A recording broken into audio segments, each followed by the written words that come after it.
Good morning. Welcome to Sunrise Daily. I'm Chamberlain. What's up? Good morning. I'm Ayo Makini. Welcome to the show. And good morning. I'm Maupe Ogun Yusuf. Well, yes, indeed. You get to see Kaide as well sooner rather than later. But today we're going to go through the dailies, and Mr. Muhammad Aliyu joins us to take us through some of those front pages. He's a former editor of Daily Times and Concord newspaper. Thank you for coming on this morning. Well, let's take a look at what some of them are highlighting. Look at Nigerian Tribune, for instance. The lead story on the front page of Nigerian Tribune today reads, 99 killed in Borno, Katsina.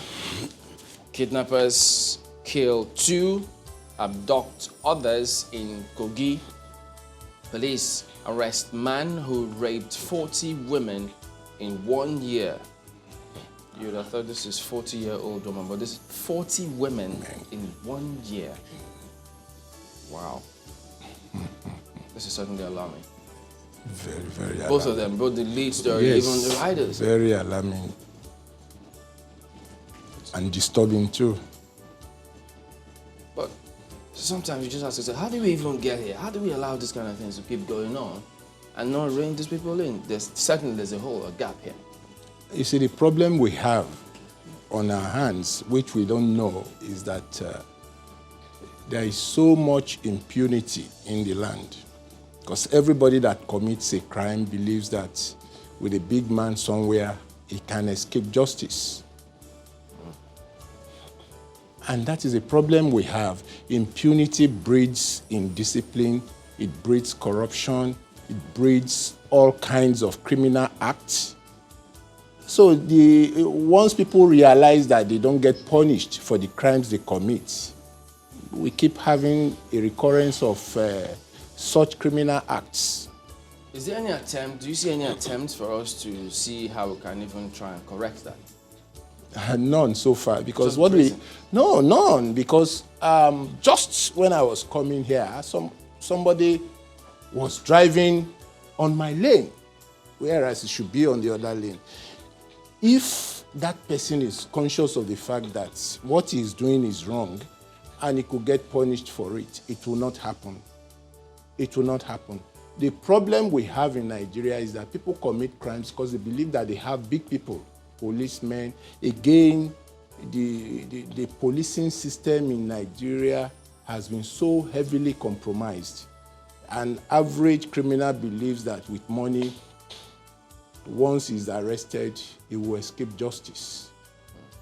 Whereas outside Nigeria, these people, you see them falling in line because they know that there is no how you can escape justice abroad. And sometimes, to make matters worse, when they drive on the wrong lane, if there happens to be a little bump on that road, they think that automatically that gives them the right to be on the other lane. Not knowing that even if that were the case, it doesn't excuse the fact that you're still on the wrong lane. You should give preference to the person on the right lane. That is the truth. I was on the express road, my brother, and I wasn't expecting a car to come right in front of me. It came so suddenly. But you see, the problem we have, I keep saying it, people are just talking about indiscipline, corruption. We must get to the root of the matter. The root of the matter is impunity. We must punish people for their crimes. Rape, armed robbery. Is it to say that we don't have laws that are strong enough to take these on? See, we have laws, but the problem we have is the courage to apply those laws appropriately. If we, since independence, we have this penal code which prescribe all sorts of punishment for embezzlement, all kinds of criminal acts. But the problem we have is that these penal codes are not applied appropriately. And this led to the formation of different organizations like the Economic and Financial Crimes Commission. If you look at what they are doing, the penal code has given appropriate punishments for all those crimes. So if you apply the Nigerian penal code, you don't have to establish the EFCC, for instance. You don't have to establish all those other bodies that are now punishing corruption. at the courts because the penal codes are not appropriately applied. So we should go back to the basics. We are wasting money on EFCC, ICPC, and all that. The police should be trained to do its work.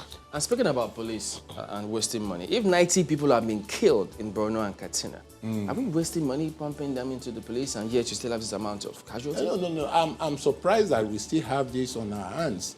The chief of staff was with the president a few days ago. I wonder what the kind of briefing he gave to him. We heard that over 1,400 criminals were neutralized. Those were the words used. Neutralized in the Northeast. But it is disturbing that we still have this kind of criminal acts. Yeah. Like I said, we are going back to impunity because some people are sponsoring these people to destabilize the country. We have the DSS, formerly SSS, we have the police, we have the Nigerian Army, we have the Air Force, we have the Navy. Why is it that we cannot get to the root of this matter? Wow. Certainly a poser that needs us to delve into it. And then this is beneath this lead story. Governors, NMA, filing a kick over provisions of infectious diseases bill. Bill gives NCDC overbearing powers. That's fire me. So this is back to the National Assembly and the big deal about this bill. You think it's going to see, should they see the light of day at the end of the day? You see, we should look at the content of that bill.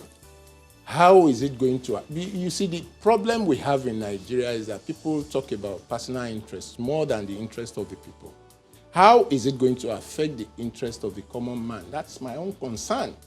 Because we are talking about coronavirus, it is killing the high and the mighty, including, there are so many innocent people that have died from coronavirus that people don't even reckon with. We only reckon with the big boys, the big people in the society that have died from this infectious disease.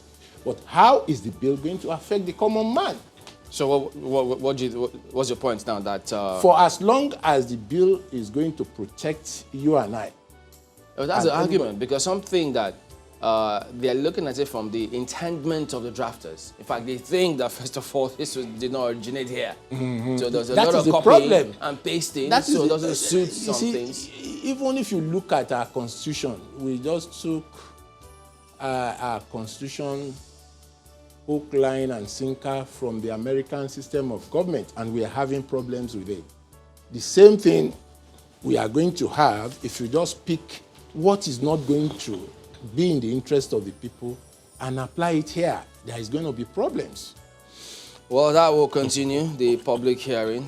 So just to also read this one, over 100 million Nigerians have no identity that's ascribed to the NIMC. And so it leaves so many questions about... But this project has been on for so many years. And the NIMC themselves at some point said, look, we are underfunded. Yes. They say they still are. There seems to be a problem. Let me talk to you from how the activities is affecting the common man. Somebody like me, I have registered for over 2 years for my identity card, and still I don't have it. And there was a time, there was a huge crowd around their secretariat office in Ikeja. And what were they doing? They had to give identity cards to JAMB candidates. We shouldn't wait till we have such a crisis on our hands. We have BVN. You do thumb printing when you want to get your international passport.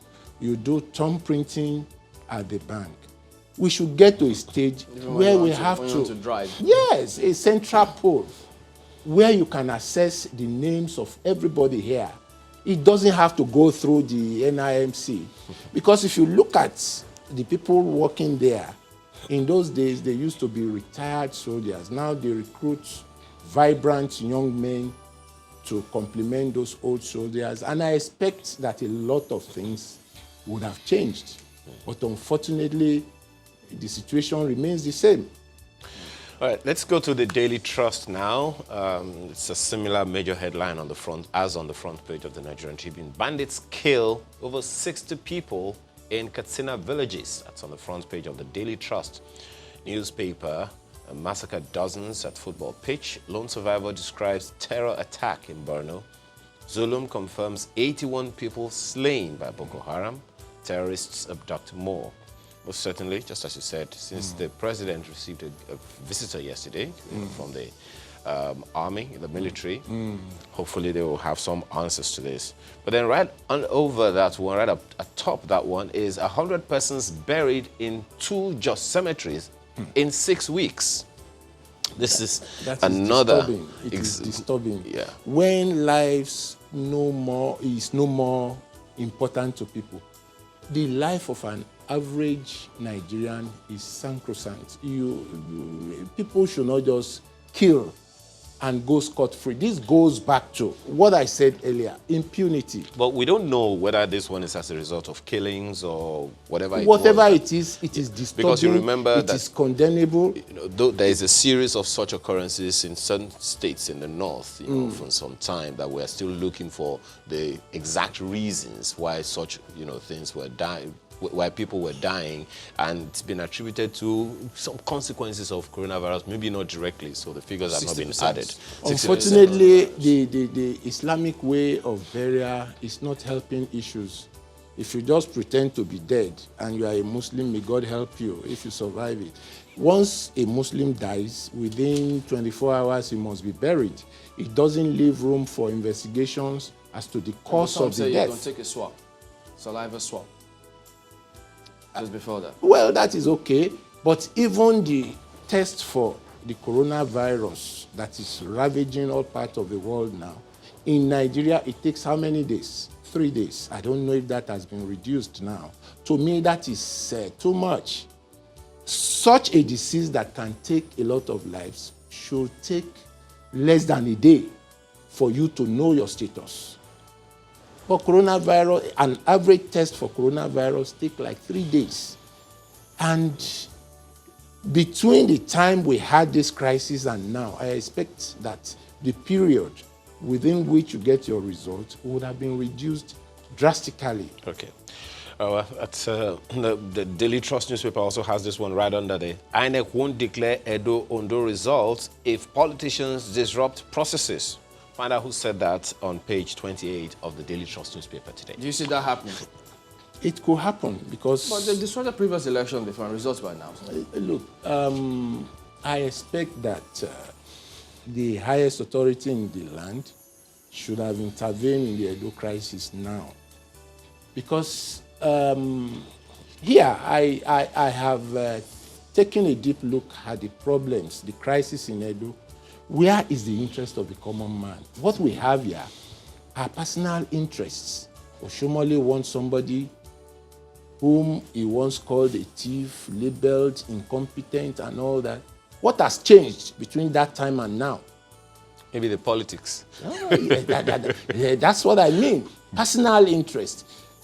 Somebody wants to be governor. The man in Abuja wants another person to be governor.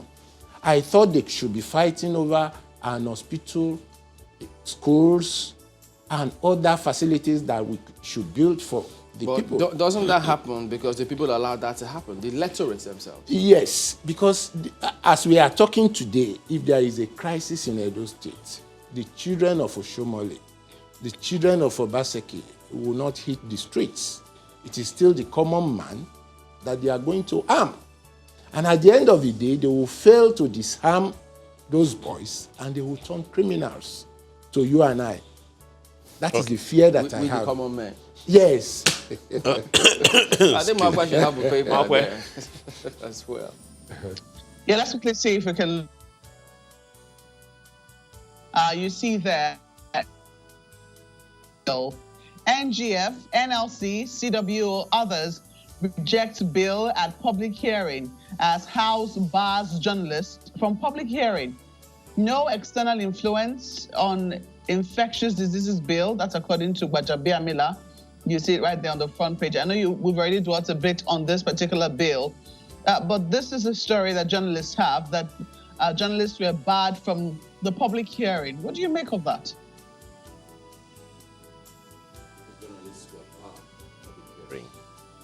That's on the front page of one of the papers. What do you make of that? It is wrong. There is a Freedom of Information Bill which gives all journalists access to important information. I condemn it. If they don't have anything to hide, they don't have to ban journalists from any area. There must be something they want to hide. Interesting. Mark, go ahead. Well, let's quickly look at this one then. I mean, we don't know what it is that they're hiding. We know that I think a few media houses did get inside. But look at this one at the bottom here. Nigerians who justify rape will be arrested. That's according to NAPTIP. Well, the issue of rape is getting pretty good attention these days. Only yesterday, FEC intervened on the matter. And we also saw this one from NAPTIP asking the state houses of assembly to at least what they call that now, to adopt the VAP Act, and also asking for special courts for rapists.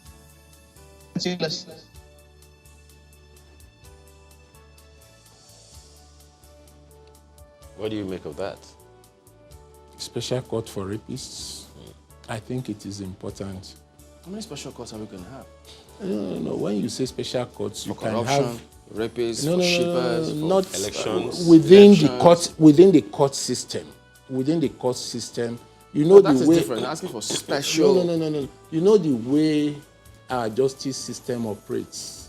You have lawyers that will come and say, "Look, I'm not ready to take on this case. You must adjourn for 2 months." One court should be dedicated to the hearing of such cases. I'm not in support of a special organization that will have a CEO, a secretary general and all that, and you have to allocate funds. No, within the court system. Lagos State is doing that in the area of getting justice for abused women. There is a special court for it in Ikeja. And you see those cases being dispensed within a very short time. So in other words, judiciary can look inwards and ensure that they attend You don't to have to many set of up, these cases. You don't have to set up any organization. Just dedicate a court to the hearing of those cases. Can we do that across the country? Yes, it can happen. We have federal high courts across the country. So I'm not saying that there should be an organization within the court system, dedicate one court to the hearing of But the cases. reportage of all of these cases, do you think that, and then the plan for them to have laws to ensure that maybe there are stiffer penalties, is the message hitting home on those who are concerned? See, Chamberlain, we have to still go back to the issue of impunity that I raised earlier.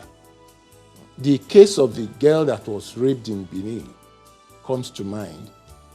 Some guys have been arrested. They said a pastor in the church gave them 1.5 million to carry out that act. Did you read it? I read it yesterday online that the pastor is on the run now. I'm sure that before that pastor sent those hoodlums on that errand, he must have assured them that nothing will happen.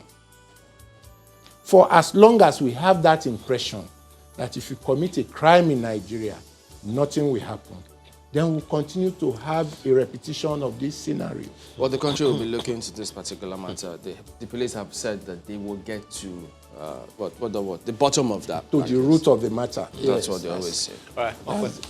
Well, let's take the next one here. We've got Guardian here, so permit us to jump to that straight away. Anxiety mounts as APC panel screens Edo Guba candidates.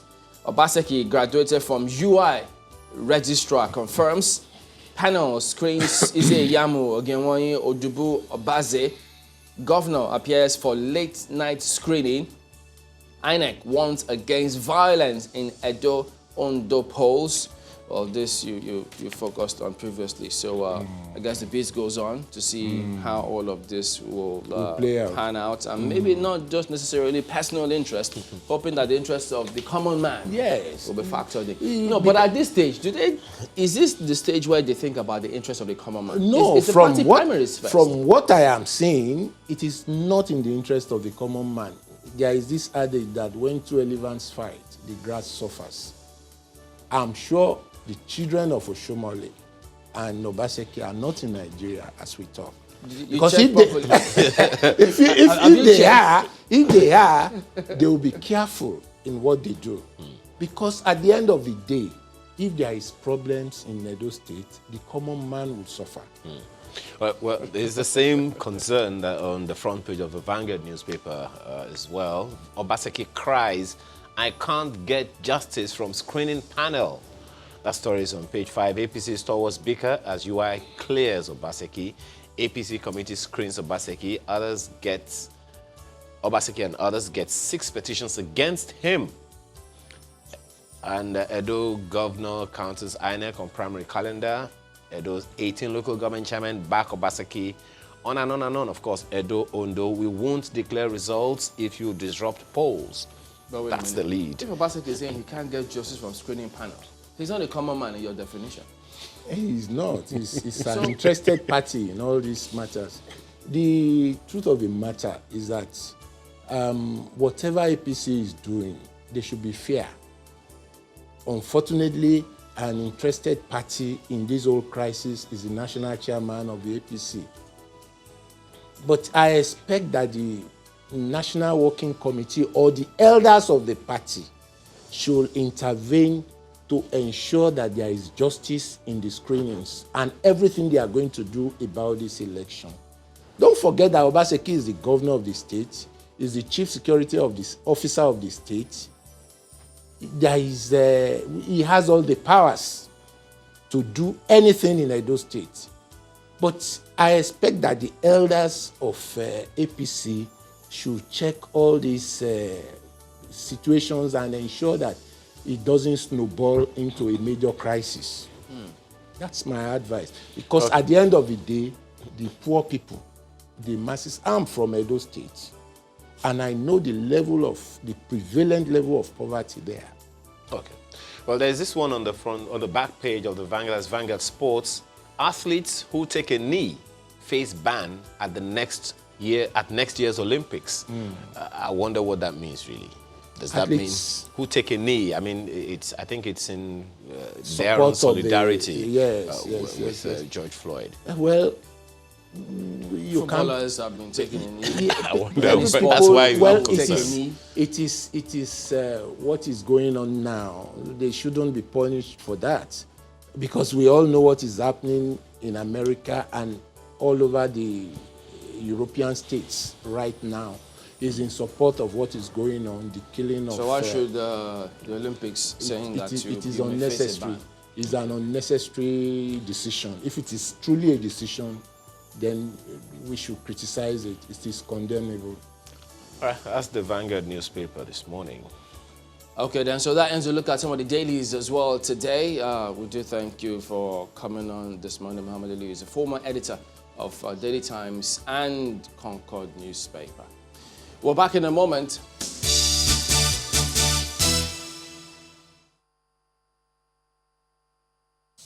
A rape victim goes to police to report, and the policeman or woman tells the victim to go and sort it out at home, as it is a domestic case. And the consequences of such act is that the victim is left at the mercy of the society without protection. This sort of stigma has prevented many survivors from reporting abuse and seeking justice. Victims of insurgency and other violent acts need this kind of laws that will not only promote gender equality, the empowerment of women and girls as fundamental to all efforts to prevent and address sexual violence in conflict, but can also progressively uplift such victims by making sure that assistance was not subjected to undesirable limitations, such as denial of a normal livelihood employment, or the provision of sexual and reproductive health care to help survivors in a standardized manner. Part of the objectives of this bill is to provide legal solutions and norms to the serious psychological and traumatic experiences such victims suffered, with a view to help the victims understand and deal better with what they are going through and see themselves equal like all of us.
Welcome back. Well, yes, indeed.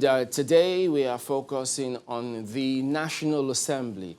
Well, time flies. It's a year now since they got on the saddle, and there are many perspectives and questions as to how effective have they been, depending on your standard of measurement. So at this point, we can ask you to send us your thoughts, your comments on how you think the National Assembly has fared. After all, they're there to represent you. So we've got some gentlemen in the studios to weigh in on what they think from what they've seen. Well, first of all, I guess in Abuja, from the National Assembly themselves, Senator Ajibola Basiru, who is the chairman, Senate Committee on Media and Public Affairs, as well as sitting beside him, Honorable Ado Dogo, Majority Leader of the House of Reps. Gentlemen, thank you both for joining us today on the program. Yeah, you're welcome, Mr. Player. Thank you. Thank you.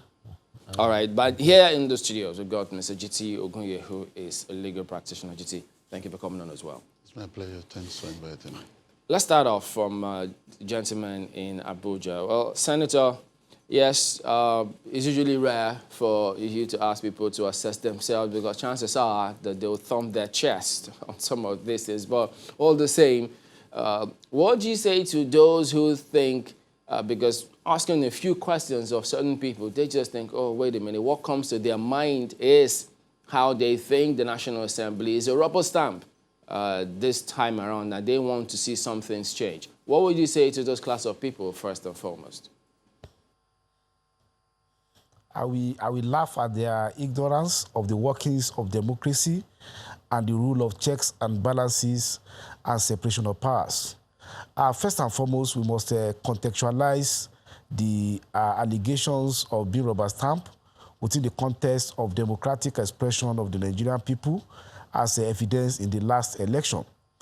You will discover that aside electing Mr. President Muhammadu Buhari from the platform of All Progressives Congress, majority in the National Assembly, both the Senate and House of Rep, were also members of the same political party. If you flash back, I don't know whether you did government in the secondary school. They said the political party is an association of people who believe in the same ideology. They have the same idea, which they hope to implement when they get to power. So when Nigerian people are elected to vote an executive and legislature overwhelmingly from the same political party, you expect that there will be synergy, there will be harmony, and there will be a clearing house for programs that will be put in place. But I will also say that there have been instances when the National Assembly had actually, disagree with the executive. I will start from the latest experience on the MTEF. The proposition by the executive on the benchmark price for crude oil was $25, which was jacked up to $28 by the National Assembly. In this instance, our traducers and the people who don't deal with fact will not be able to see this. You also discover, even yesterday, a nominee of the president for the RAMFAC was also turned down by the National Assembly. Similarly, requests for certain strategic program by the for loan for certain program by the president was not considered. The same thing with state intervention for state was also considered because the National Assembly thought that specific facts and the justifications have not been made for such a program. So there are instances when exercising is a power, the National Assembly disagree with the executive, but not in an acrimonious manner, not in a way that that used to eat the policy as happened in previous assembly. And as you know, this new assembly has a mantra, and we have a legislative agenda synergized between the Senate and Rep, which we call an agenda of Nigerian legislature that work for Nigeria. So what we have done is, as politicians, as statesmen, and as people who are committed to develop our people, we take a critical look at what has been brought by the executive. At appropriate time, we agree. At appropriate time, we send back for the consideration. And you will discover that even about 2 days ago, the Senate had to step down the consideration of the revised budget because the necessary correspondent to ensure that the $186 billion earmarked for special health intervention for the COVID-19 was not made available to the Senate. So it's about being critical and being perspective. But for people who are used to an acrimonious relationship between the executive and legislature, I think we're happy that we have disappointed them this time around. We are committed to the development of our society. We are committed to critically exercise our constitutional right in a way that lead to overall development of our people, and not just to get applause from opposition element or some people who don't even mean well for development of our people. All right, Senator, even though the economic stimulus bill that the House of Reps passed, both the first and the second one, many are still wondering what's going to become of that. But we'll come back to you as we progress in the program. Let me switch on to Honorable Dogowa. Well, what would you say to the school of thought that believes that, given the way this leadership of the National Assembly emerged, what do you expect in the first place? That they don't even see you putting your foot down as they may expect?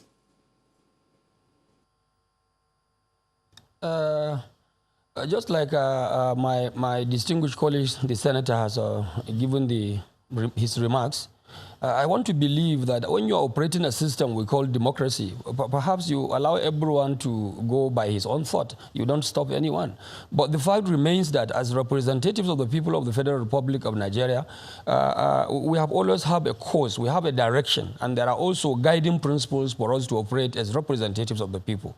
And the House, for me, has gotten a seasoned legislator. Even the Senate, too. We have a seasoned senator who is now the presiding officer of the Senate, and also a seasoned legislator who is the presiding officer of the House of Representatives. And right from the word go, we now looked back. The Speaker, who has served severally, the Senate President, who has also served severally in different capacities of the House of Representatives and in the Senate as well. So we now decided and agreed by our legislative agenda that no, it cannot be business as usual. The fact that we are just legislature, we are not meant to come and be fighting with the executive arm of government. After all, it is one government that we must operate on the same page. You cannot just single-handedly call the executive as the government.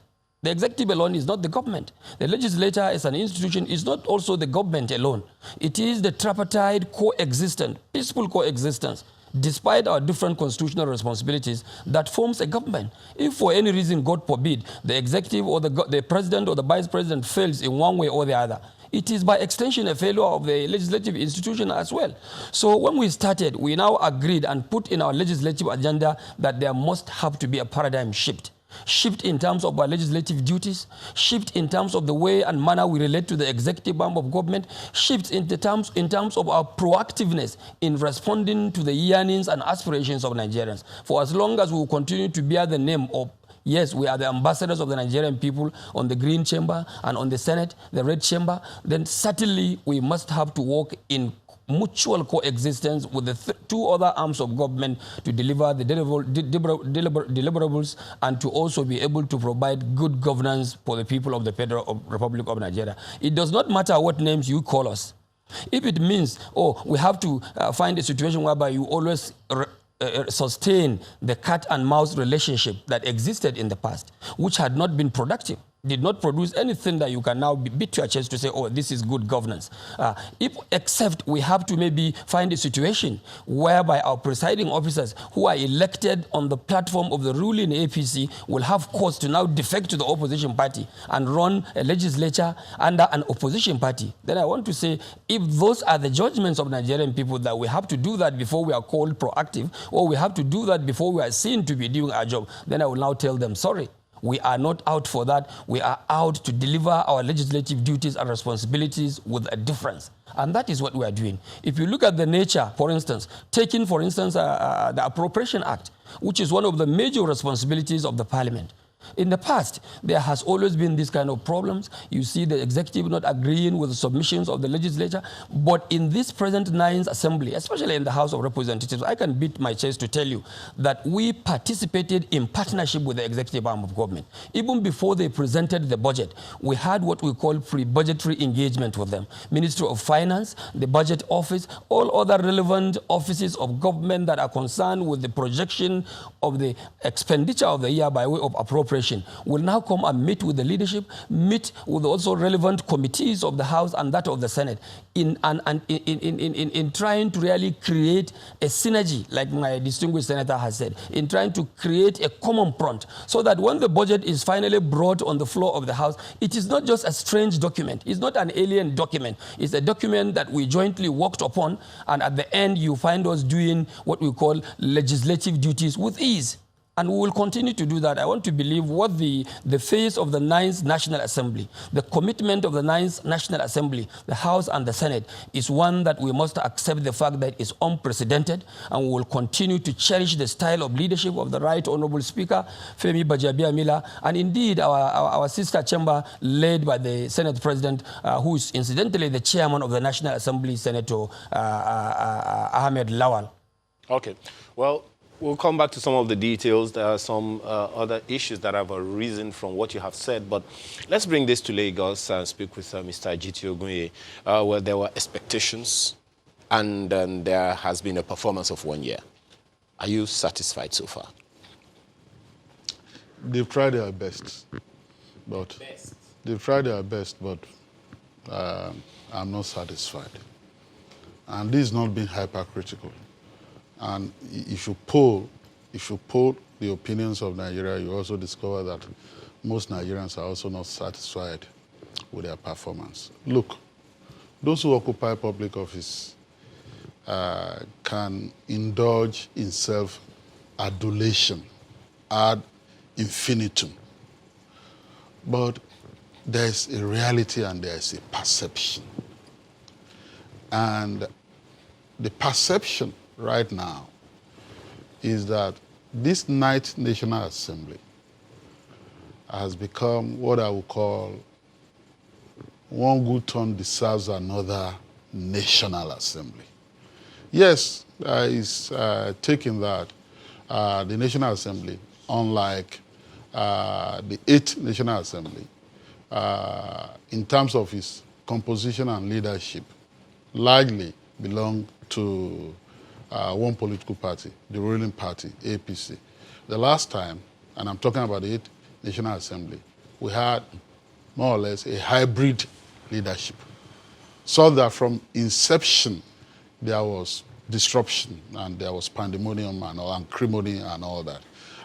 Yes, but now they are from the same political party. And they've said that because they are from the same political party, they fashion a legislative agenda for themselves to collaborate with the executive and ensure that they do their job with ease. However, talking about that perception of one good turn deserves another National Assembly, too often we've seen, and these are no happenstances, a kind of synchronization of what the National Assembly expect from the executive branch of government being given with what the executive wants from the National Assembly. I'll give you the last example. There had been a raging debate of this contentious money that was to be voted for the renovation of the National Assembly.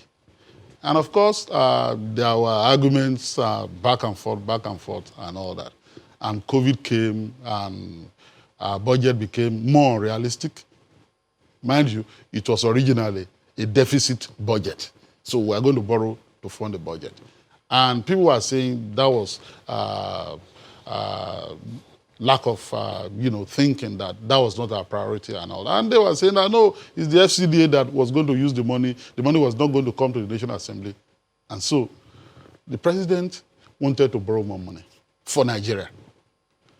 And people have been saying, are we going to go back to the debt trap era again and all that? Why should we borrow this kind of money? And that proposal came before the National Assembly.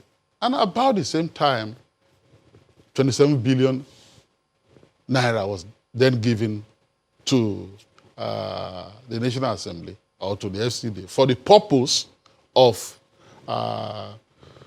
carrying out this renovation.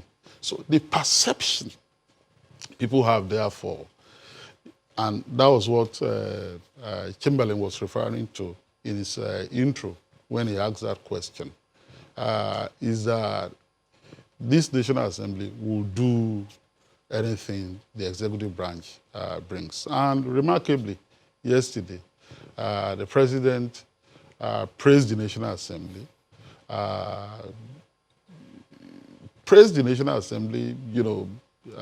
hailing them for doing Nigeria proud for being a good national assembly and all that. So that's what I can say. And we can break all these things down. Look, this national assembly, because yes, Section 4 of the Constitution starts with the function of the National Assembly, talking about the peace, order, and good government of Nigeria at the national level. That's the core function of the National Assembly. In summary, yes, they have the power of appropriation, they have the power of representation, being the representative of the people and being a deliberative body, discussing Nigeria. And of course, they have the power of oversight and all that. And then they also function in the check and balances chain, being the first arm of government. The executive, the second, and then the judiciary, the third arm of government. Now, if we just focus on the National Assembly being a moral force, this National Assembly came from day one with what the previous National Assembly have been doing. They came, and one of the first things they decided was how they were going to buy new cars for themselves. And Nigeria was saying that, must we have this ritual and all that, and that went on, the media, editorialists talked about it. They said, no, they did what they had to do. Two, on the issue of remuneration, this National Assembly has not done anything different from what has happened. Look, and that flies in the face of the consumer provision that we have. Section 70, let me just anchor, of the Constitution provides luminously that the Revenue Mobilization, Allocation, and Fiscal Commission shall determine, fix the salaries and allowances of such as, you also have Section 84 saying that that body shall also do so for all the other categories of public officers. But what have we had? Unfortunately, unlike before, when we had a whistleblower amongst them, we don't have a whistleblower amongst them now to tell Nigerians what is really going on. Okay, well, we'll have time for so this. So we can break down so many issues. And we will. Kaide. Well, you're welcome back. We're still looking at the National Assembly, the 9th Assembly specifically. It's been a year since the 9th Assembly was inaugurated, and this morning we're taking a look at the performance of the 9th Assembly, and we're taking a look at it across some major points. But let's widen this conversation. Yes, we have representatives of the National Assembly in our Abuja studio. Mr. Jiti Ogunye is in our Lagos studio, but also Mr. Clement Wako joins us. He's Executive Director of PLAC, that's Policy and Legal Advocacy Center. He joins us via Skype this morning. Good morning. Thank you for joining us. Apparently, he joins us via Zoom. Well, thank you for joining us. Now, I recall just before the 9th Assembly was inaugurated, you made a statement saying that the 9th National Assembly should exclusively determine its leadership and should not relinquish its affairs to external forces. A year after, looking at the performance of the 9th Assembly, how would you rate them in line with that statement you made?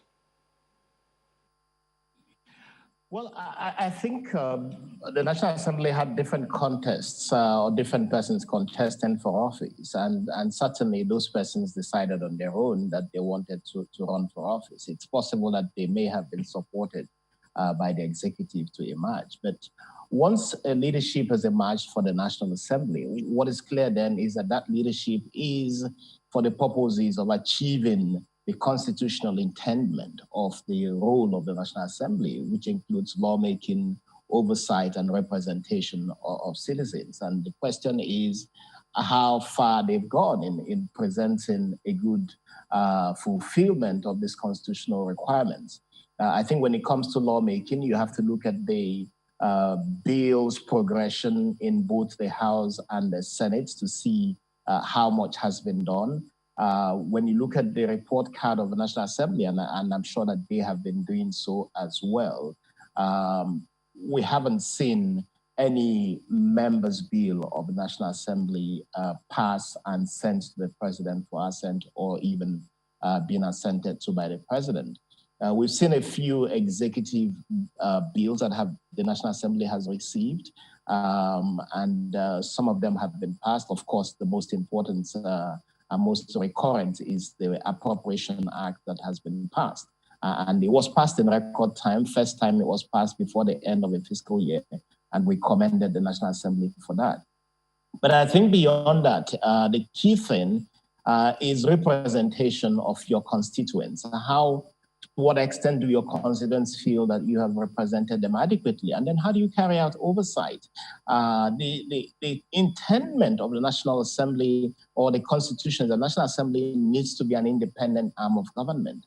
I did listen to the spokesperson for the Senate, the senator speaking almost discountenancing perception of people about the National Assembly. I think it's not a good premise to begin to appreciate people's perception. At this time, across the country, I think people still want to see the National Assembly assert itself. They still want to see the National Assembly carry out oversight, carry out scrutiny of the executive in a way that gives the sense that democracy is in place, that the National Assembly is fulfilling its constitutional role of oversight in the executive. I think at this time, the perception across the country is that the National Assembly is not able to do that in a way that gives people confidence that the National Assembly is protecting the role that is defined for it in the Constitution. And I think the National Assembly should look into these concerns and try to deal with this worry among citizens and respond to the need that citizens feel that the National Assembly needs to engage in more robust oversight of the executive. In a lot of ways, I think a lot of people feel that the executive is overbearing, the executive is getting away with too much, which the National Assembly should not allow it to. And I think the National Assembly should be concerned about this perception. Okay. Well, let me jump that, get it back to the members in the National Assembly. Well, Senator Basiru, I mean, for instance, if you say one may not have studied government, those will ask you, what has studying government got to do with anything? It's just like if somebody says, how many senators or members in the House of Reps have got MPhil or MSc? So they could also say the same things. But when Honorable Dogowa did say the relationship that the 8th Assembly had did not produce anything, well, let's look at some of this, because I was reading some article that they wrote, and then they say that's the 8th Senate had passed 282 bills. And they said that was the highest the Senate had passed so far. The one that came closest to it was 129 bills, which was recorded by the 5th Senate. So can you really then say that the last assembly didn't achieve anything by these ones? I think I would rather not go historical to be comparing the 9th Assembly with the 8th Assembly. I think it is very important, particularly for enlightenment of Nigerians, to clear some misconceptions that have been made by some of the previous commentators on this program. First, Mr. G.T. Ogunye talked about 27 billion have been appropriated for the renovation of National Assembly. That is far from the truth. The budget has been cut down to 9 billion, so I expected him to cross-check the fact that will be given on a national debate like this. Secondly, too, on the issue of cars, there's never been any time the National Assembly ever even discussed the issue of car at the plenary, to say that the first assignment we did was to talk about provision of a car. Whether car will be given and if it has been given is a matter for the administrative arm of the National Assembly. It's not the business of legislators to appropriate or to say that we are giving our buying cars. So it's also a misconception to say that. Then thirdly, talking about public perception, we are the representative and elected people of the people. And I will say with respect to Mr. Clement Nwako that the issue of oversighting is different far from what happened at the plenary. Oversighting function of the National Assembly is drawn through committees, and there are so many possibly a gap of information to the people. And I will give certain instances where the National Assembly, current one, had oversight function. Presently, you know, there's an ad hoc committee that has been set up to look at allegations of corruption and misfeasance in the NDDC, which, of course, some people are resisting in that regard. That's an instance. Secondly, too, in terms of the oil and gas sector, even as yesterday, our committee on upstream, which I belong, we had a meeting with the NNPC, particularly looking at the cost of production of oil. And they were able to, through interaction with them, reduce it from about $28 to $20.8 at the meeting that we had yesterday. And we also given certain tasks for them to look at certain parameters, like issue of security and issue of rescue, to be able to look at how we can have a common synergy to be able to reduce, the cost of production of oil. So some of these things are not within the public domain, but to say that the National Assembly has abdicated its oversight function is far from the truth. Then on the question of the synergy between the executive and the legislature. The question I expected anybody to do in doing critical assessment is to ask a question. What has this brought, to the table for Nigeria? When, yes, Mr. Angwako commended Senator on the issue Basiru, of the... just a minute. Before you move on to that next point, so haven't mentioned some things by GT and Clement. Let's just get them to respond before you move on to down. Mr. Ogunye. Yes, let me just, this is not a rebuttal really, but a clarification. He's clarified that the budget of 27 billion, which was reported in the media, has now been cut to 9 billion. That's okay. But that's not without reservation. I thank him for making that clarification. And on the issue of vehicles that generated an outcry so early, he challenged me on the fact, and what he could say was that it's the bureaucracy of the National Assembly that determines whether they will use cars. But the legislators are the ones who end up using those cars. I mean, that's not how to dodge responsibility. Nigerians said that this had become a ritual because, you know, why I was throwing up those facts. What would you have wanted? What would you have preferred in that instance if you thought that they shouldn't have needed to buy other cars? What would you have expected? The bureaucracy does not govern the National Assembly. Okay. The National Assembly governs the bureaucracy in a way. And so, given what Nigerians have been saying about profligacy, they ought to have led by example. Look.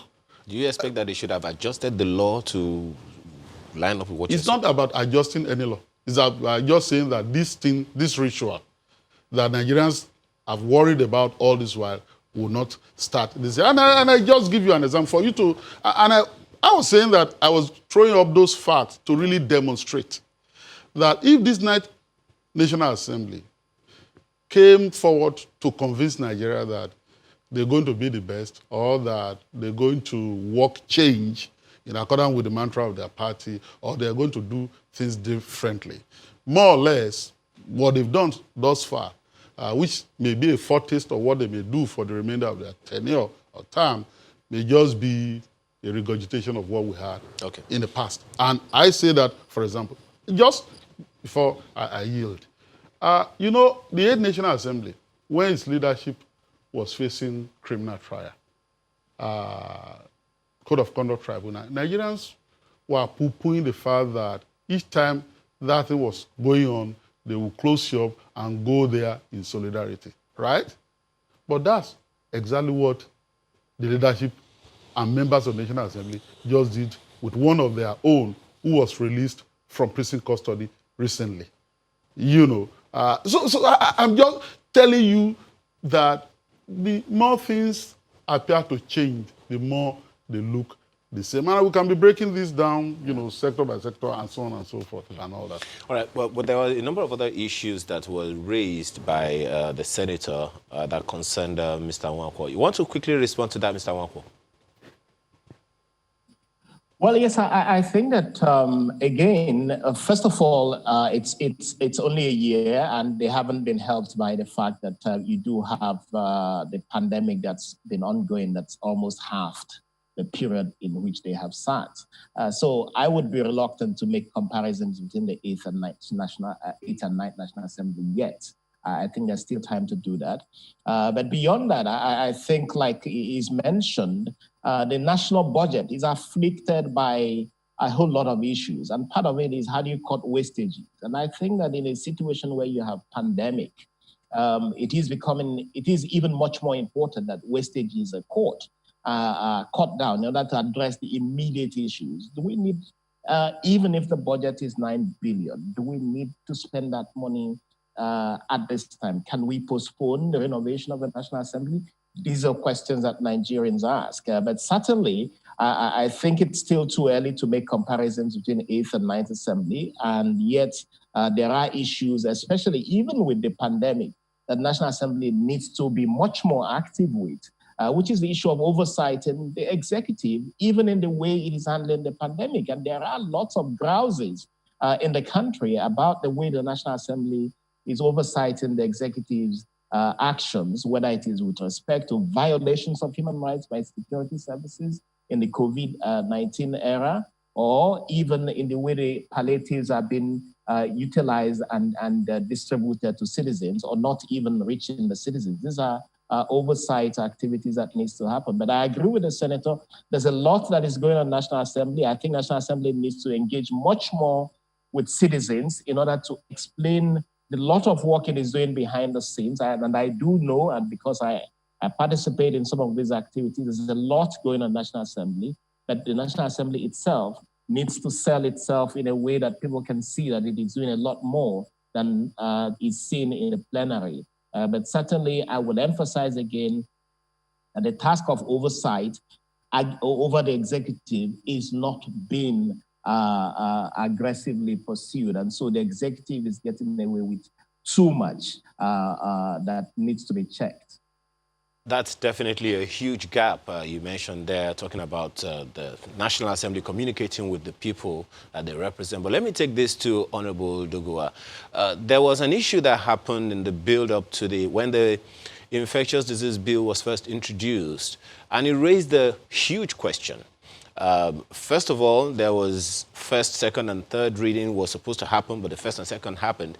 And then there was a voice vote. And it raised the question of process and procedure. It sounded so much, well, many people said it when we raised the issue here, that the nays had a louder voice, but the ayes had it. So it raised the question of electronic voting in the National Assembly. Now, that happened on the floor of the House of Representatives. What is the plan? Because we also remember that, I think it was the Speaker of the House of Representatives that also said that the National Assembly was going to champion electronic voting. How far with that? Because that definitely would have raised the bar for the House of Representatives in particular.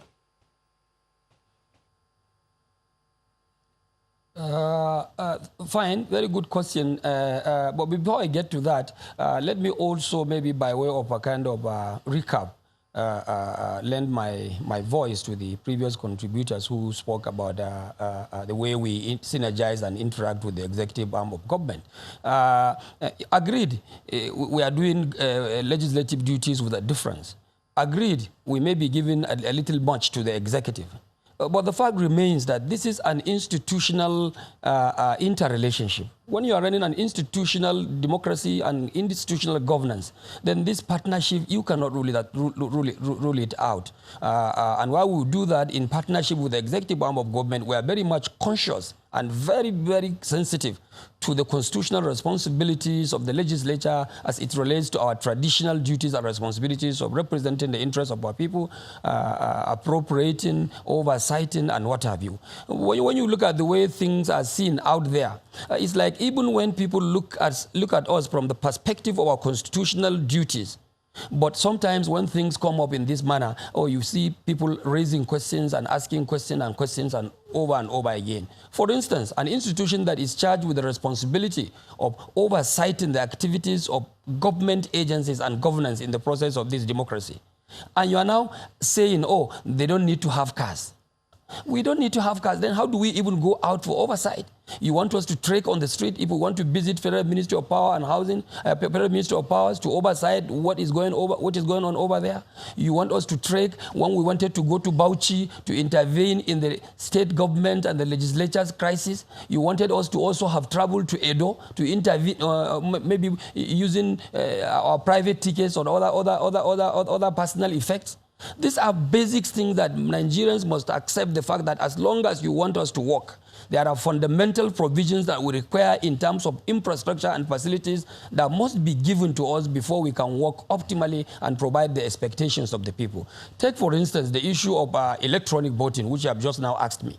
Do you want us to now provide electronic voting? Honorable, just one funding? moment. Before you go on the issue of vehicles that you raised, well, you have made a valid point. We don't want you to trek on the streets of Gombe or the streets of Yobe. However, there were some of you, some members of the National Assembly, the Senate and the House of Representatives, who returned to the National Assembly. All right, so why would you say that we expect you to, when some of you already had cars, what do they need a second car for? So that's one of the arguments that I think Mr. Ogunye is trying to raise, and I'm not sure that you've been able to answer that question. Okay, if that's the point. Depreciation of cars. Okay, if that is the point, then let me give it back to him. That let him now take the practical statistics of membership in the Senate and membership in the House of Representatives. How many of us actually return to the House of Representatives? Less than 25%. And less than 10% also return to the Senate. And if that is the right statistics, then how would you expect then the new members who now came on board to be using their personal effects or personal things to do their constitutional duties and responsibilities? Let me give it to you again, the other contributor. The fact remains that the 8th Assembly was 8th Assembly. The present Assembly is now 9th Assembly. And how much also have spectators outside, how much of the media, how much have they said about this same kind of facilities that are provided to the ministries, ministers, permanent secretaries, head of parastatals of government on the executive sides of, on the executive arm of government? The same infrastructures and facilities are provided for some other arms of government, but very little is being said about that. Take, for instance, the state government level. You find the same provision being extended to state legislatures, members local government council, chairmen, and what have you. These are practical institutional requirements that you must have to give to a public officer for him to operate optimally and deliver the service that is expected of him. You've not answered the question of electronic voting. Just one moment, just one moment. You've not talked about, they responded to the question of electronic voting, but let Mr. Ogunye very quickly respond to the issues that you have raised. Yes, Mr. Ogunye. Look, this, you know, this is about probity and accountability in government. And, you know, there's a general principle here. And that principle is that for donkey years, the Nigerian government has been saying that what we spend on recurrent expenditure is too much and that we barely have little, you know, for capital expenditure, for development and all that. And so all over the country, we're now borrowing money to fund capital projects in Nigeria with all its attendant implications and all that, including passing over the burden of repayment of these loans to future generations and all that. And within that context, those who find their ways into government must exhibit the highest standard of financial prudence. It can't be the argument that because this is a pervasive culture to the lowest local government level, then those who are the representatives of the people at the center also need this. It can't be the argument that because the executive has done so much, so we also must be given the opportunity to do our own. It cannot be a rat race. In any case, they exist to perform oversight functions and to ensure that those transgressions by the executive branch of government at all levels, that these transgressions are curtailed for the benefit of the people. It was an example that was given. I cited other examples. I cited the example of this contentious remuneration. Only recently, this president, the president of the country, it's not just yesterday that it's president of the National Assembly, he also came out to say that the National Assembly was not getting too much. And I noted that when he said that because the chairman of PACAC, Professor Isesage, for years and other Nigerians have been talking about this remuneration. And I just felt, oh, what was the value of the president saying that at that time? And it was an example, it was only one of them, Sheikh Soni, that I dubbed the whistleblower of the National Assembly, that this one doesn't have, that this night assembly doesn't have, that came out to say, even on that occasion, people said that you are just hypocrites. Are you returning the money and all that? Because Nigerians are be unanimous on that point. And it is not only about their unanimity. Section 70 of the Constitution makes a specific provision. The Revenue Mobilization, Allocation and Fiscal Commission shall fix this. Meaning that the National Assembly bureaucracy or whatever, you know, cannot self-fix what, and you know, nothing gets done about that. And we can be saying, we can be mentioning things that, you know, with Nigerians frying about. My admonition is that when Nigerians raise these issues, members of the National Assembly should not have a beleaguered mentality. With profound respect, that, oh, they are attacking us. You can say whatever you want to say. You know, this misconception, this not right, they don't know the working, and all that. You are the representative of the Nigerian people, and the Nigerian people have the right to hold you to higher ideals. It is important that we make that point. If you're running a company and the management of the company is living in luxury and the shareholders are living in penury, that company is not being run profitably well. So look at Nigerians and see whether the opulence being displayed by our elected representatives is reflected in the way Nigerians live, be it the university, be it everywhere, and so on. And you can be looking at it from sector to sector. You know, the other time,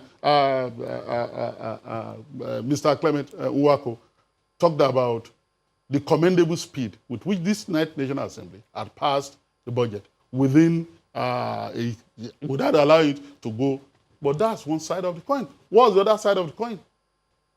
What is the content of the budget that is passed in terms of what you allocate to our needs, education, health care delivery, and so on and so forth. So it's not just about the speed. It's also about the value of what you are passing and how this bodes well for the security and welfare of the Nigerian people. So the Nigerian cannot be tired of making this criticism. Right. We are not expected to be hypercritical and to just say, oh, we're criticizing them for criticism's sake. But when they are valid criticism like this, I expect them to take it in good faith without thinking that they are unnecessarily being combated. All right, gentlemen, we'll come back to this in just a moment and let everyone respond to, well, again, there are expectations from Nigerians. We'll tell you what that exactly is about in a moment. Stay with us. Welcome back. Well, it's our concluding moments now, so we'll see how short we can keep it so that we can get responses all round. But gentlemen, in the National Assembly, immediately after the last elections, one of the things Nigerians expected was to see how we could do it a lot better. We saw how long it took before the voting, collation of results, announcement of results. Nigerians had to watch TV for hours. And then they thought, when this ninth National Assembly hits the ground, the first thing you will attend to is the Electoral Act. What is happening to that? Senator, let me start with Senator Basiru. I think, first and foremost, there are building blocks for administration. You cannot just resume a National Assembly and talk about the Electoral Act. The cabinet had to be put in place. The national budget had to be prepared for. The medium-term expenditure framework has to be looked into. The issue of revenue to run government has to be looked into, which are the priorities that the National Assembly has attended to. We have done an amendment of the deep offshore and profit sharing contract, which is giving Nigeria 320 billion every year additional revenue, which is a law that has not been amended for the past 15 years. And of course, in our legislative agenda, electoral reform is part of it, but it's not something the National Assembly on its own will just pick and act on. As chairman of diaspora, I had meeting with the INEC leadership on the issue of electronic voting. We have also had meeting on the issue of diaspora voting and also streamlining. And as been said by the Senate President, when we resumed after the COVID-19 lockdown, he was emphatic on the fact that electoral reform is one of the critical areas we are looking at. But the truth is that there are certain necessities that has to be put in place in terms of getting the building block of governance as a starting work to be able to do so. So I think the issue of electoral reform is still on the table. The issue of constitutional review is also still on the table. We spent 1 year, out of which about 3 or 4 months had been we have been under lockdown because of the COVID-19 pandemic. All right, because that does come across, so people are saying, well, that is not as important as getting some of the other issues which you highlighted, but, well, maybe they may disagree with you on that one. But, Honorable Dogowa, is that under consideration in the House of Reps at all? The Electoral Act. Governance without a cabinet. Yes, as usual, you know, the legislature is always an institutional thing, and whatever we do it under procedures. We have some precedents, and we also have conventional practices. Issues relating to electoral reform, about the Electoral Act reform, issues to do with other amendments, the constitutional amendment. These are issues that are conventional, and we have our traditional way of doing it as regards the time frame. And I want to also be very open and frank with you to tell you that some of these things that you are asking us that we have not brought on the table to work on them have been bedeviled by by insufficient funding of our operations. Sometimes you still require funds, apart from the recurrent. We still require funds to operate. We require funds to do public hearings. We require funds to provide so many other things in place, including the electronic voting system you are talking about, which most of the parliaments across the globe have already passed that stage. These are things that fundamentally require a lot of resources to put in place so that we can be seen to be working in tandem with the operations of other parliaments in the world and in the right expectations of our own people. Electoral Act is one important thing, and I want to tell you in the House of Representatives, alongside with the constitutional amendment, we are taking them very seriously. 1 year is now gone, and we are just 1 or 24 hours into the second session of the ninth House of Representatives. And I want to assure you the leadership of the National Assembly, and specifically the House of Representatives, is taking seriously this issue of electoral reform. We will do it to the best of our ability, and we must make sure that there would be changes in the conduct and the transparent implementation of our election process. Other key things that we'll also address will include the PIB, the Petroleum Industry Bill, which is, again, we're now going to also give it a take with a difference. In the past, we have taken the PIB in sections. In the past, we have taken it all along as a House bill. And this time around, based on the harmonious working relationship between the legislature and the executive arm of government, we now want to allow the government, bring it up as an executive bill, and let's see how it goes. Because in the past, we have passed a component of the bill. It was not assented to by Mr. President. In the past, maybe in the 6th, 5th, and 4th Assembly, it did not even get to that extent. So we now want to give a room to the executive arm of government to now bring the PIB, being a very critical legislation, by way of an executive bill, so that we now look at their own take. And obviously, at the end, the ball stops in our court. We still are the same person and the same institution that will have to provide laws for our own people.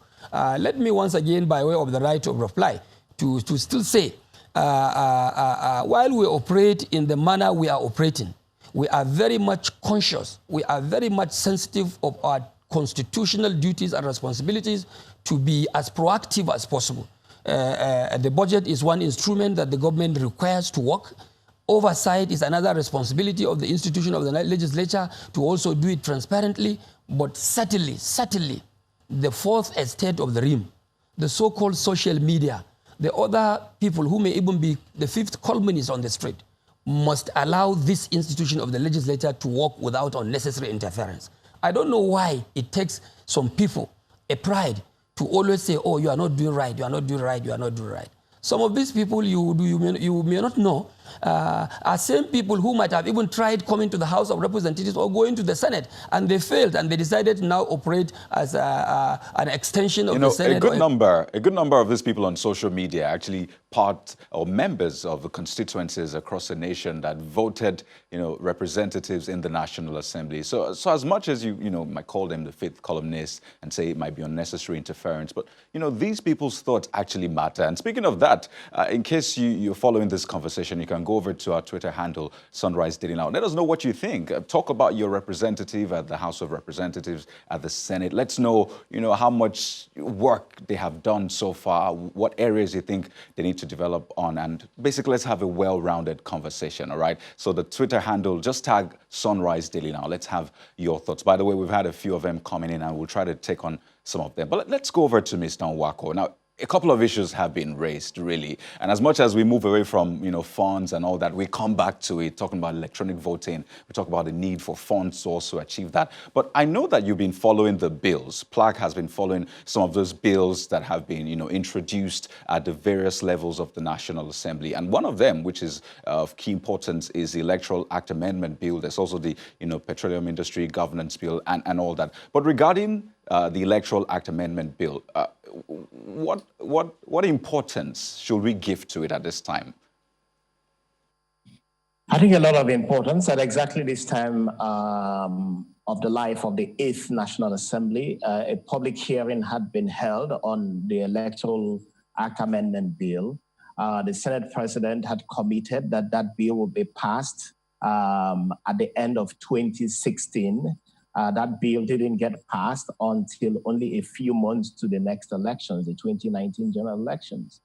So it's really appropriate to ask the question, what should we do about the Electoral Act Amendment Bill, given in fact that the 8th National Assembly had done extensive work on it, and what needed to be tinkered with are a few lessons from the 2019 general elections. So I think it's an urgency for the National Assembly. The longer you delay with passing an electoral reform bill and allow it to get close to an election, the more unlikely it will be that it will pass, because politics, selfish considerations come in. And I'm happy Senator Basiru and Honorable Adodogwa are speaking, because I think that's what Nigerians need. There is a lot of misunderstanding, and a lot of what we do from PLAC N, and that's why we have what we call the PLAC Bills Track, which tells the progression of bills in the National Assembly. A lot of what we do is to try to let Nigerians know what is going on in the National Assembly. And I think it's a responsibility of the National Assembly to tell Nigerians what it is doing, because it is doing quite a lot. But beyond the Electoral Act Amendment Bill, and the majority leader has talked about the PIV bill, there's also the police bill, the police reform bill, which the House passed a few days ago last week. And I'm sure that the Senate has that on its plate, ready to consider immediately. These are some of the products that are ready that the National Assembly needs to prioritize and get a lot of reforms and bills out of the track. But certainly, there's a lot of work to do for the National Assembly in educating Nigerians about what it is doing, because it is doing a lot. But certainly, we cannot discount as the fact that Nigerians have the right to express themselves. And I think this has been said repeatedly by different people. When people criticize the National Assembly, it's because they feel that this is our institution. These are people that were elected. They're not necessarily fifth columnists or people who relish in criticizing the National Assembly. There are people who have expectations of the National Assembly, who wish the National Assembly could do more. And when you listen to GT Ogunye, the point he's making really is amplifying what is being said. It's not GT saying, these are my views. When Nigerians speak and he amplifies what Nigerians are saying, and I think it's important that the National Assembly listens to what is being said, because at the end of the day, it doesn't matter what you think you have done. It's a question of what do the people you represent think you have done to help to advance the cause of legislative scrutiny of the executive. And I think it's really important. We make the point, just one more thing, we make the point about coordination between the two arms of the National Assembly. And suggestions have been made about how the two arms of the National Assembly can coordinate and work with themselves to expedite bills. We've even talked about coordination between the executive and the National Assembly, so that you can have bills go into the National Assembly and come out quite quickly, so that people can see the lot of work that has been done. But this has been slow. And I think unless both chambers of the National Assembly can take away some of the struggles between them and get into some coordination with themselves, but also with the executive, if we don't do that, then we'll see the House of Representatives pass a bill, the Senate pass a bill, but none of them coordinating and harmonizing what has happened. And as long as you see that situation, then there will be very little end product. And that, for me, is what determines the effectiveness of the National Assembly.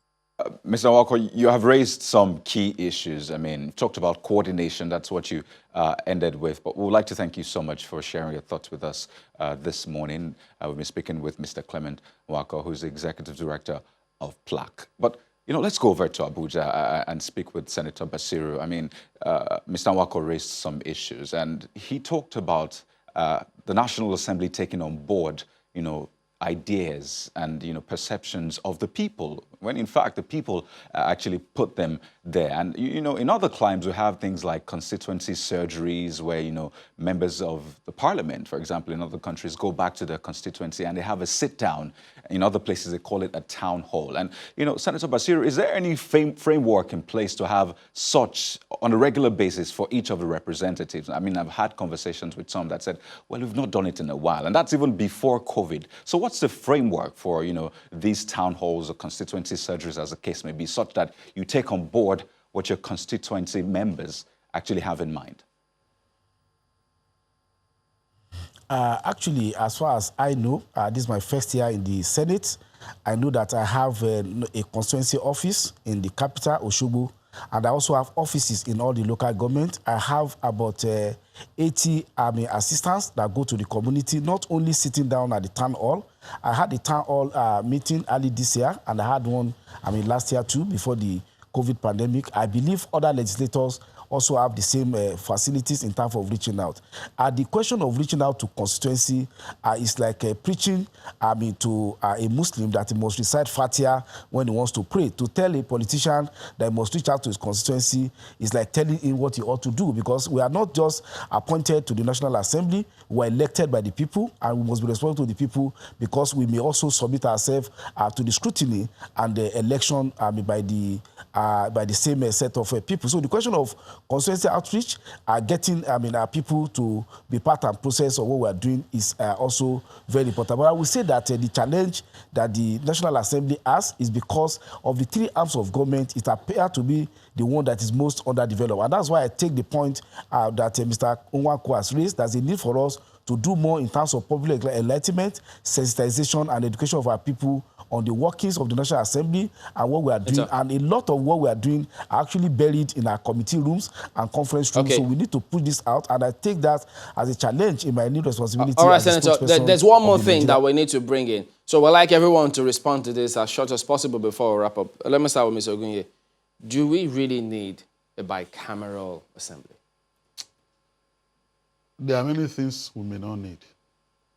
There have been people that have been talking about how costly this presidential system of government is. I think that we have to go back to the basics. We've been practicing this now for a while. We have to reinvent government. It's not just about the bicameral legislature. It's also about the judiciary. For example, we have one Supreme Court, right? And so all appeals flow to that Supreme Court. Should be 21 justices at most, but since 1999, we've not had the full complement of those 21 justices, right? And so we have problem there. So, and questions are being raised. Shouldn't we have a separate constitutional court? Shouldn't we have zonal or regional Supreme Courts and appellate courts and all that? In other words, what Professor Koyamo the other time was talking about unbundling the Supreme Court, it's not just about unbundling, it's about restructuring. Same thing for the legislature. Do we need a bicameral legislature? Do we need a full-time legislature? Etc., etc. So we need to reinvent government, make government functional and less costly for the Nigerian people. Because at the end of the day, as I remarked earlier, government is not an end in itself.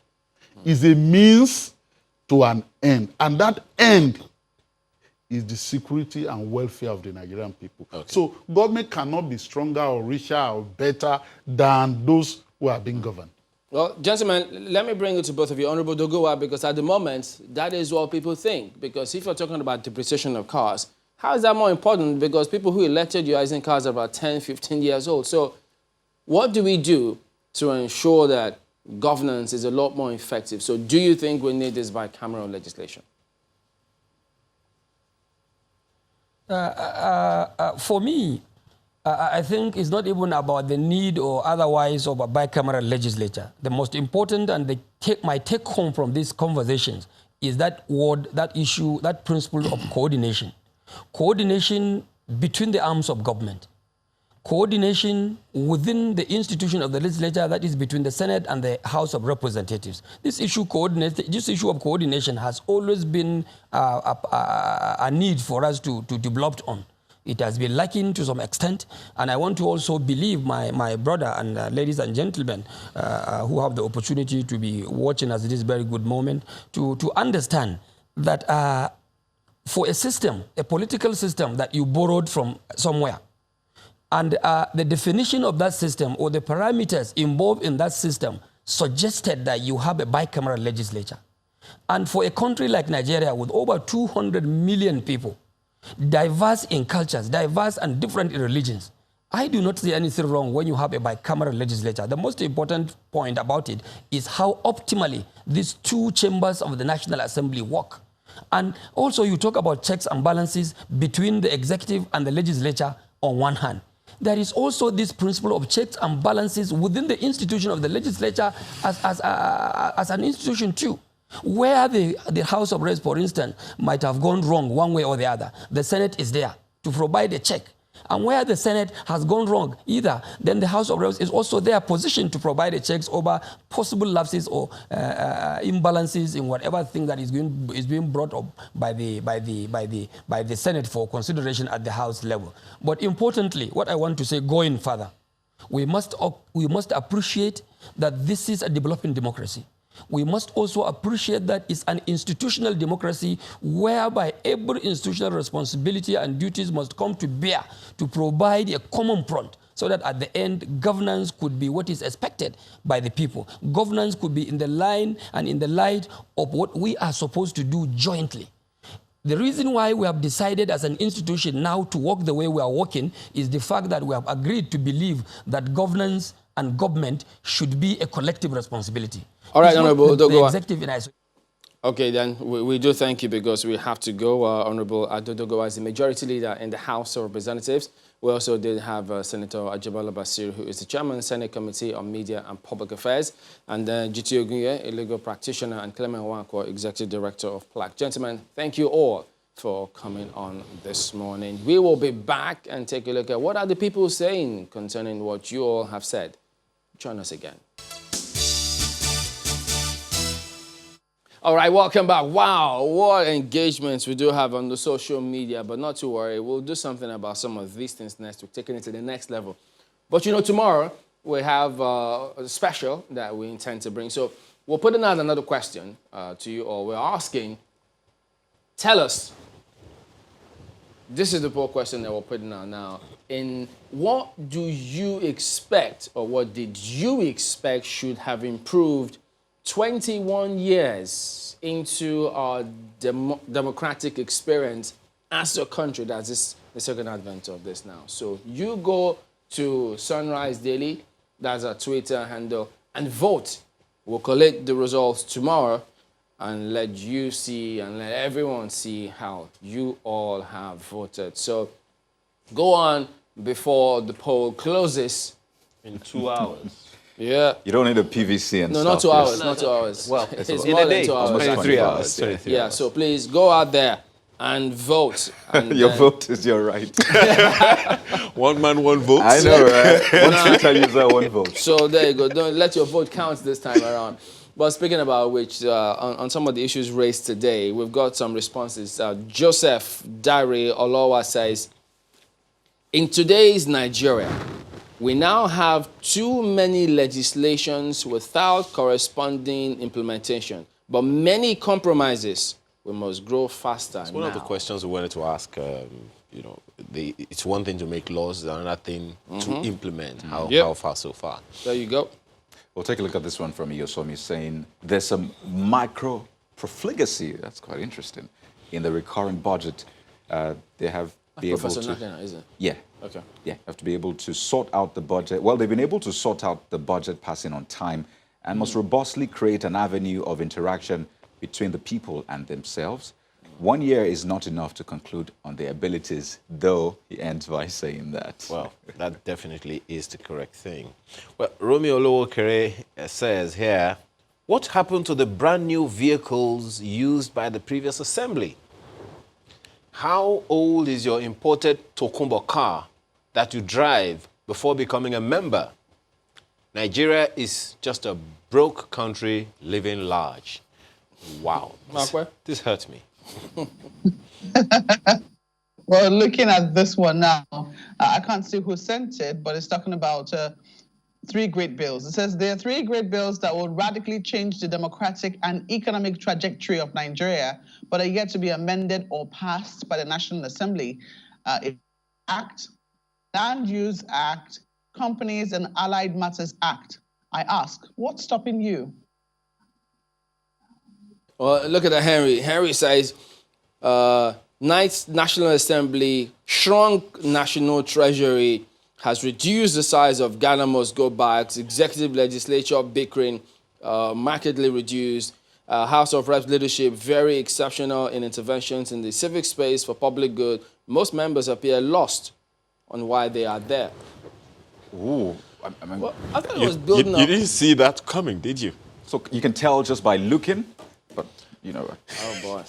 So there you go. That is what you've got today. But, well, there will be more in the coming weeks. But tomorrow, we intend to bring you some of those. So be sure that you can log on and vote and send us those messages, and we'll get them out there. That's the show today. Thank you all for watching. We'll be back tomorrow. I'm Chamberlain Uso. I'm Kaido Kikelu. I'm Ayo Makinde. Do not forget, please stay safe.